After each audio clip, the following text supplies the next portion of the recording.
Você sente que o backlog ou as demandas do seu time, do seu projeto viraram uma bagunça. Tudo parece que é prioridade, mas na hora da entrega ou na hora da sprint começar, ninguém sabe exatamente o que é mais importante para fazer, nem o PO. E o pior, o time entra na sprint sem ter clareza, sem ter certeza, só executando tarefa atrás de tarefa, coisa, mas sem saber se aquilo realmente era para ser feito ou se aquilo gera resultado.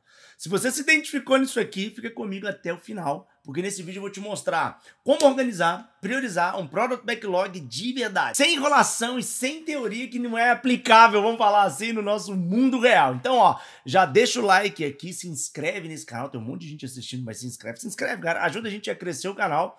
E vamos que vamos direto pro conteúdo. Ah, compartilha também com quem você acha que tem. Bora pro conteúdo. Primeiro, antes de tudo, backlog saudável, né? Um bom backlog não é aquele que tem mais de um item, né? É o que tem mais clareza. Você tem que entender que o backlog, ele é a conexão direta da expectativa com o resultado, né? Então, você tem uma expectativa de gerar um resultado XPTO com um produto ou um projeto, alguma coisa, né? E como que você vai chegar? É o backlog. O backlog é o que vai, né, fazer essa conexão. Ele vai conectar as entregas com os objetivos reais da empresa, do produto, objetivos estratégicos. Então, um backlog saudável, ele tem os itens, né, os PBIs, Product Backlog Items, escritos com clareza, priorização, né, baseado no resultado, no valor, e ele tem também um processo de manutenção contínua que eu chamo de gestão de backlog.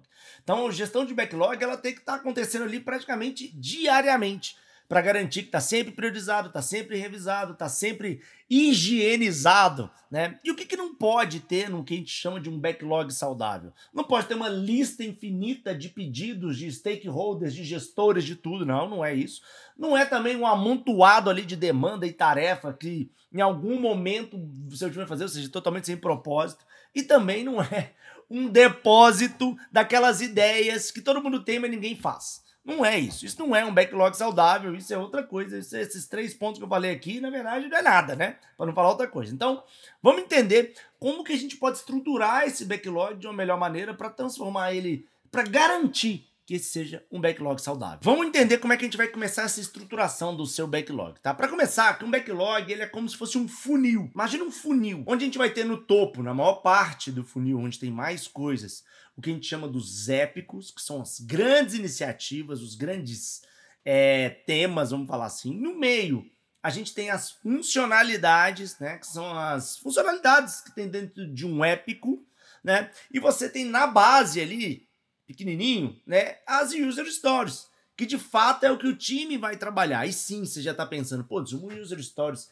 é menor do que uma funcionalidade? Sim, quer uma dica? Uma user stories, uma boa user stories, ela não representa uma funcionalidade, ela representa uma ação do seu usuário. Fica com isso na cabeça que isso vai te ajudar muito, tá? Esse modelo ele vai criar uma visão, vamos falar assim, estratégica, né, do topo e da clareza operacional, ou seja, ele vai gerar essa conexão da estratégia dos itens maiores com os itens menores ali, as user stories. Vamos para um exemplo? Vamos entender esse exemplo? Épico, por exemplo, pode ser reduzir cancelamento de clientes. Ou seja, clientes que deixam de ser clientes, né? Basicamente é um épico. Quero ter menos evasão de clientes, eu quero ter menos churn de clientes, enfim, pode ser o nome que você quiser dar aí, tá? Uma funcionalidade, por exemplo, pode ser que é melhorar o onboarding desse cliente. E aí a user stories, por exemplo, a gente pode ter uma user story seguinte: como novo usuário, quero um tutorial simples para entender como usar o sistema. Ou, como novo usuário, quero ter acesso rápido às primeiras informações para entender como eu posso utilizar o sistema. Ou, como novo usuário, quero que o primeiro acesso seja simplificado para que eu acesse rapidamente o que eu quero acessar, enfim, sei lá, alguma coisa desse jeito, tá? Então, ou seja, simples e direto. Percebe que tem uma granularização, isso chama granularidade. Ainda pensando nas histórias, vamos ver aqui como que você escreve boas histórias, né? E aí tem o nosso famoso modelo INVEST, tá? Esse famoso INVEST, que na verdade é um acrônimo, tá? INVEST, ele significa independente, negociável, valiosa, estimável. O S agora é de small, pequeno, né? E o T é de testável, ou seja, uma boa user stories ela tem que ter essas características, ela tem que ser independente, negociável, valiosa, estimável, fácil de estimar, pequena e testável, tá bom? E o grande ponto de um exemplo ruim de User Stories, por exemplo, melhorar a performance da tela de login. Esse é um exemplo ruim, né? Porque ela é independente, é negociável, não sei, não tem nem detalhe, né? Performance do quê? Como? O que é melhorar? É fazer em 10 segundos, 3 segundos? Né? Quer ver um bom exemplo? Como um usuário novo, né, quero que a tela de login carregue em menos de 1 segundo para eu não desistir do cadastro. Essa tá mais específica, testável, pequena, né, estimável, valiosa. Ela tá mais direta ao ponto. Esse tipo, né, vamos falar assim, de estrutura, de escrita, ajuda a entender o que precisa ser feito. Agora, o grande ponto que você tem que entender é o seguinte: só escrever a história assim não te garante bulhufas, não te garante nada. Comenta aqui no vídeo se você quer um vídeo, tá? Se você quer um conteúdo aqui sobre a User Stories em si, sobre as características de uma User Stories, para você conseguir ter acesso a algo que realmente vai te ajudar em algo que pode te ajudar muito aqui a gerar um bom refinamento de User Stories. Agora imagina isso aqui na sua User Stories, ó, dá uma olhada. Você vir aqui e falar assim, ó, refine a User Story. Ó, e cola. Aqui tem uma User Story de exemplo aqui, tá? E cola a User Stories. E aí ele começa, né, a inteligência artificial vai começar a fazer o refinamento da sua User Stories. Aqui, ó, tá? Aqui tá a User Stories refinada, ele começa a fazer um refinamento. E aí ele vai chegar a um refinamento desse aqui, ó, imagina? Título da história, visão de usuário, modelo investe, narrativa de negócio, impacto esperado, detalhamento, tudo automatizado. Requisitos funcionais e não funcionais, criação do critério de aceite, código pronto para você testar, ó, teste automatizado, vai fazer uma estimativa e ainda vai listar as principais dúvidas do seu time. Já imaginou aqui, ó? Aqui ele tá gerando da história que a gente acabou de pedir. Tudo isso tá no link da descrição aqui, que chama Agile Agents. 10 agentes como esse para você aplicar as melhores práticas ágeis de uma maneira incrível. Olha aqui embaixo no link da descrição e vem conhecer o Agile Agents, que ele vai acelerar no seu dia a dia. Agora que você já entendeu a questão da User Stories, vamos pro momento mais crítico, talvez, priorização. Aqui é onde que o bicho pega e eu vou trazer aqui para vocês 3 técnicas que podem ajudar na priorização de um bom Product Backlog, um Product Backlog estruturado, tá? A primeira delas chama-se Moscou. Isso mesmo, e não é a capital da Rússia, não é nada disso, mas é onde você classifica os itens entre must have, should have, could have e won't have, né? Ou seja, do que precisa ter de qualquer jeito e um que não precisa ter. Você vai simplesmente pegar os itens do seu backlog e classificar dentro disso. Must have, should have, could have, won't have. Para você o quê? Saber o que precisa ter e o que não precisa. O que é essencial, o que não é essencial. Então um grande ponto é você ir classificando esses itens de acordo com essa régua, vamos falar assim, de sentimento, de feeling sobre a priorização, tá? O segundo modelo de priorização é o nosso amigo WSJF, tá dentro do SAFe, aqui é um modelo que eu vou trazer um pouco mais simplificado, onde basicamente você calcula o valor de negócio pelo esforço que tem, porque ele assume que um bom ROI, ou retorno sobre o investimento de um item de backlog, é aquele dos itens que são menores. Ou seja, quando o esforço é muito grande, automaticamente ele vai jogar esse item para baixo. E para isso, para cada item do backlog, você precisa responder o seguinte: quanto de valor que isso gera, qual o risco de não fazer, né? E quanto esforço exige, né? Ou seja, um sprint, 2 semanas e tudo mais.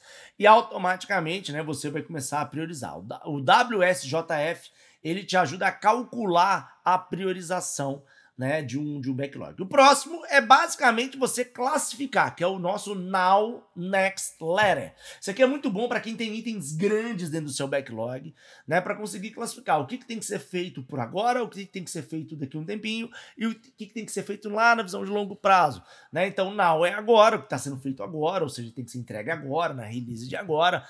O Next, você pode pensar numa próxima release, uma próxima entrega, e Letter depois, né, que está no radar, mas ainda sem data. Basicamente, você pode começar a pensar assim: Letter, pode ser o épico, Next, né, tá ali, pode ser as funcionalidades, e o Now, as User Stories, por exemplo, para você ir quebrando épico em funcionalidade em User Stories. Existem vários modelos de priorização, como o modelo ICE Score, como vários outros, inclusive no Agile Agents, né, que o link está aqui na descrição, tem lá 2 agentes de priorização de backlog que te ajudam a priorizar, tanto no WSJF quanto no IC Score. Ajuda muito, tá? Mas existem várias outras maneiras. O grande ponto é você ter a priorização e mais, você precisa revisá-la constantemente. A gente vai falar sobre isso aqui. Qual ferramenta você vai utilizar para fazer a gestão do seu backlog, tá? O grande ponto é o seguinte, você tem que pensar no seu contexto. O que vai te ajudar no seu contexto? Tá? O que eu falo é o seguinte, você tem que ter uma ferramenta que te ajuda, não que te atrapalha. Mas existem boas opções. O Gira pode ser fazer uma boa gestão de backlog. O Trello, o Miro, apesar de eu achar mais ou menos, vamos falar assim. O Notion, uma planilha. Talvez seja a maneira mais eficaz que eu vi até hoje de fazer, né? Tem várias outras ferramentas, praticamente todas as ferramentas têm a gestão de backlog. O grande ponto é você ter isso tudo de uma maneira viva e de uma maneira organizada e estruturada, com tudo que eu tô te falando aqui. Não adianta nada você ter uma boa priorização, uma boa estruturação, boa user stories, se você não faz o que eu falo de gestão do backlog. Você precisa de uma gestão do backlog. É isso que vai manter o seu backlog saudável, vamos falar assim. E para isso, você precisa de 3 coisas acontecendo recorrentemente dentro do seu backlog. No mínimo, tá? Primeira delas, você precisa de uma revisão rápida, semanal, tá? Olhar se as priorizações continuam as mesmas, se está seguindo daquele mesmo jeito, se fica daquele jeito, se não é, se tem uma coisa nova, se tem uma revisão. Você tem que tirar um tempo ali, sei lá, meia hora, 15 minutos que seja, para olhar para o seu backlog e ver se ele está condizente, se ele está ok. Tá? Segunda coisa, você precisa de uma agenda recorrente de refinamento. Tá? Você precisa ter, toda semana é a minha sugestão. Tira 1 hora por semana para fazer refinamento. Você pode usar, por exemplo, o Agile Agents para já ajudar o seu time nesse refinamento. Traz pessoas do seu time, faz isso acontecer. Quebra épico em funcionalidade em história. Você tem que fazer isso, tem que estar acontecendo semanalmente, recorrentemente. A minha sugestão é criar mesmo uma agenda e fazer com que isso aconteça. Uma agenda ali de 1 hora por semana, eu acho que é mais do que viável. Terceiro ponto é você ter um alinhamento sempre com os stakeholders, tá? Além de ter esse alinhamento no sprint, né, no sprint review, você também ter esse alinhamento formal com os stakeholders. Ó, a gente já entregou isso, a gente está planejando fazer isso, e aquele o Now Next Letter, que é o que falei aqui, pode te ajudar muito nessa contextualização toda, né, para você dar visibilidade do que está acontecendo, quais são os próximos passos do seu produto, projeto, enfim, e ter esse alinhamento garantido e também ter um alinhamento direto ali com o resultado, com o foco, com o objetivo que você está buscando resolver com esse backlog, com esse projeto. Agora você já tem uma ideia, vamos falar assim, de como organizar, priorizar, até mesmo manter uma PB, um Product Backlog de maneira clara, funcional, conectado com o seu resultado.